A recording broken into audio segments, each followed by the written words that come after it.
friends, and welcome to my channel. I'm posting my first video. I'm so excited. So my first video is on Mr. William Shakespeare. Yes, you heard it right. Mr. William Shakespeare. The very famous, the very mysterious guy of the literary scene. So let's just jump start with the video. Mr. Shakespeare, as we learn from the records, was baptized on the parish church at Stratford-on-Avon on 26 April 1564. That's the only record we have of his birth. So it was speculated that he was born on St. George's Day, that is April 23rd, which also happens to be the day of his death in 1616. His father's occupation was either a butcher, a glover, or a farmer. But nothing very substantial is known about this most well-known mysterious figure of English literature. He was married to an 8-year older bride named Anne Hathaway of Stratford. 8 years, from 1584 to 1592, are the gap years in Shakespeare's life which are not yet known. But he reappeared. And in 1592, Robert Greene, in a carping book called A Godwords of Wit, mentions him as an upstart crow, which was the first insult he ever received, as yet known. But as we say it, even a bad popularity is still a popularity. So he was reaching fame at that time, and university wits were speaking against him. He was an actor in many of his own plays. He played Adam in As You Like It and Ghost in Hamlet. Shakespeare's 2 long narrative poems were the earliest of his writing. Number 1 is Venus and Adonis, appeared in 1593 and was composed in 6-line stanzas. The Rape of Lucrece is number 2, and it was written in 1594 and was written in rhyme royal stanzas. In 1609, Thomas Thorpe printed a sonnet collection of Shakespeare dedicated to a mysterious Mr. W.H., who some believe to be William Herbert, Earl of Pembroke.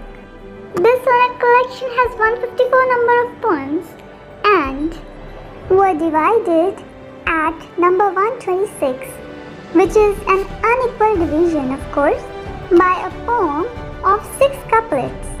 The second half, that is 26 poems, were addressed to his mistress, the Black Beauty. Well, I remember a movie with the same name, and the main character was a horse. But never mind. Here it was Mary Fitton, as per popular belief, who was herself not a dark lady at all. His later poetic works became pieces of numerous plays he wrote.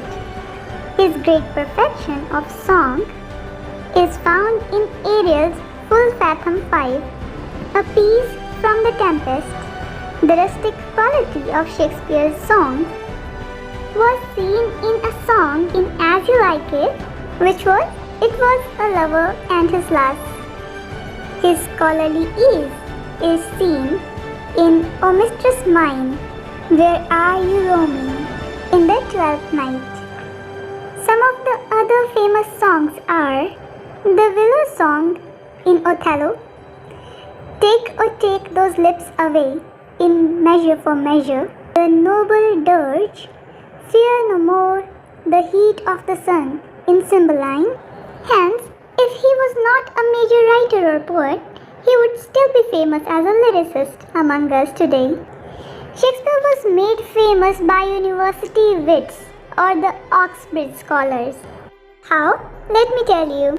Well, there were 7 of the university wits who were popular in writing at that time and contemporary of Shakespeare. But as we see today, Shakespeare has surpassed them, starting with Robert Greene, who charged Shakespeare of plagiarism and bombast. Actually, he was right in saying that because These 7 scholars had styles which Shakespeare copied in his own writings. Shakespeare copied from John Lilly's royal language or language of euphemism. Next scholar was George Peele, whose historical details were adopted by Shakespeare in his own history plays as well.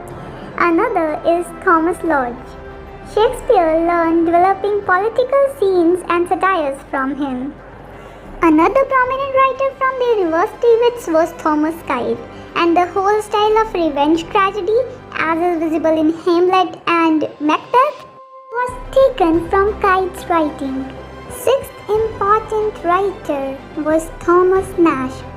Picaresque style was copied by Shakespeare, which he employed in his later plays like Midsummer Night's Dream and As You Like It. Last of all, Christopher Marlowe.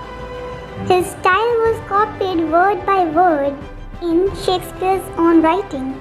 So much similarity raised many eyebrows for believing him to be new allies of Marlowe himself.